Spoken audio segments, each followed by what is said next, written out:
Hey, my name is Caleb Caskey, and for our final, we had to select something a little bit more complex that was not covered by our teacher or by the textbook. And so, what I'm going to be showing you guys is how a JSON text editor basically works.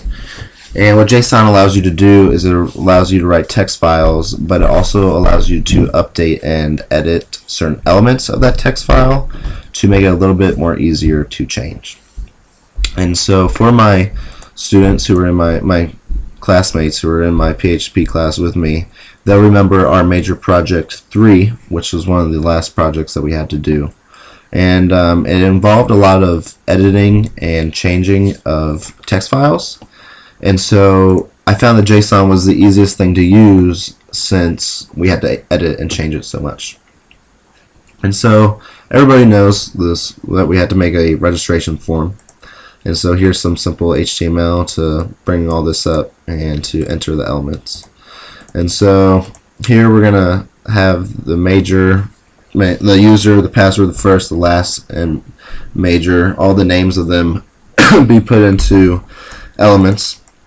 And then those elements are going to be passed into another element, which will be easier for JSON to understand. And so let's just put in our make our thing.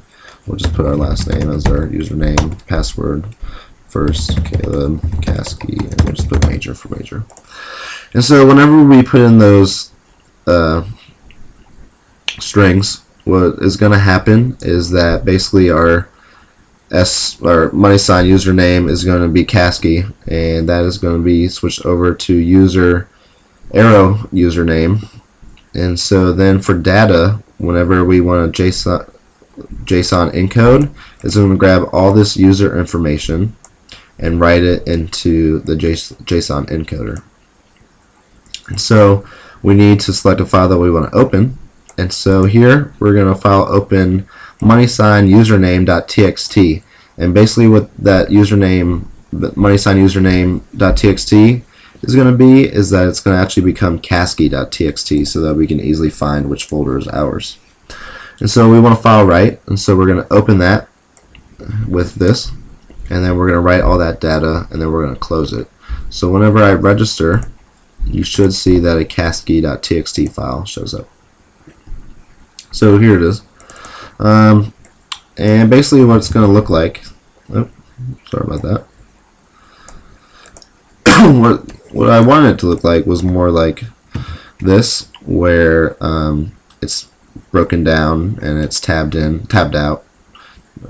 And so unfortunately this JSON pretty print code did not do that for me, where it automatically indented it like that.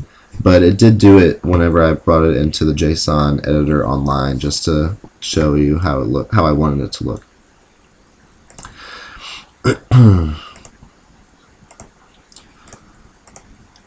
And so once we've done that and we've created our text file with our JSON format, we want to log in. And so let's put in our username.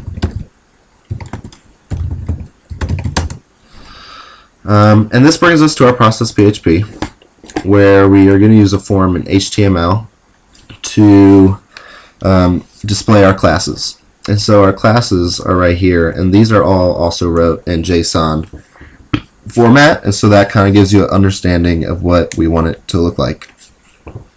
And so all these classes are going to be thrown in over here. And so I'm going to show you how that works. And so here is basically where our form starts. And what we have here, excuse me, what we have here is that we're getting our JSON code, and we're going to take elements from that JSON code and basically pin them into here. And so for each class, we're going to add a checkbox. And so that's why we have 4. And the reason that we have 4 and not 5 is because of this code. If the students is greater than the capacity, we're not going to show that.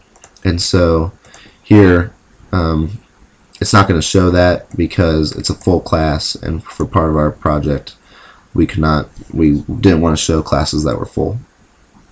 And so we're going to ignore that one.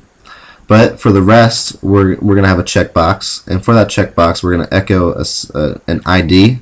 And the way that we get that ID is that we go back into PHP and we get that CLS, that class ID from our txt file. And so that's what these numbers are, is the ID of the class.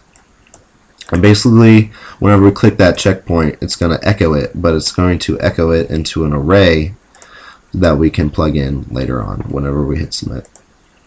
But for the rest, you can see here that's going to echo the class name, the class ID, this number of students, and the capacity.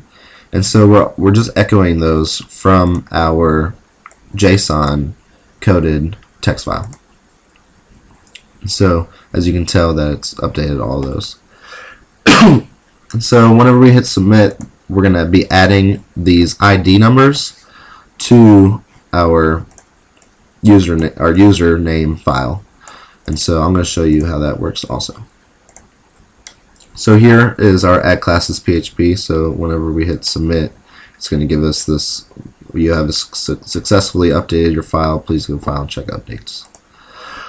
And so what that did whenever we hit that button was it cleared out our classes, just in case we had done this before and we were just updating our file. So it just cleared out all 3 classes so that it went back to blank, so that we didn't have any mistakes. And so here, if we selected 3 classes, it's going to, more than 3 classes, it's going to tell us that's wrong. If we opened up 1, it's just going to do 1. If we open up 2, it's going to do 2, and so on. And so here we open up the JSON decode file, and we're going to take that user CLS1, that user CLS3, and that user CLS3, 2 and 3, sorry, which are here, and we're going to equal it to class 2, class 1, and class 0, which are really 1, 2, and 3 that we grabbed whenever we did this, whenever we echoed these class IDs. Sorry, I'm having a little bit of tickle in my throat. And so we grab those 3 IDs and we plug them into these user CLSs. And so then we submit that data to our JSON encode. We select which file we want to open, and we're only going to write to it. And so whenever we open that file and we submit that data, we're going to save it and we're going to close it.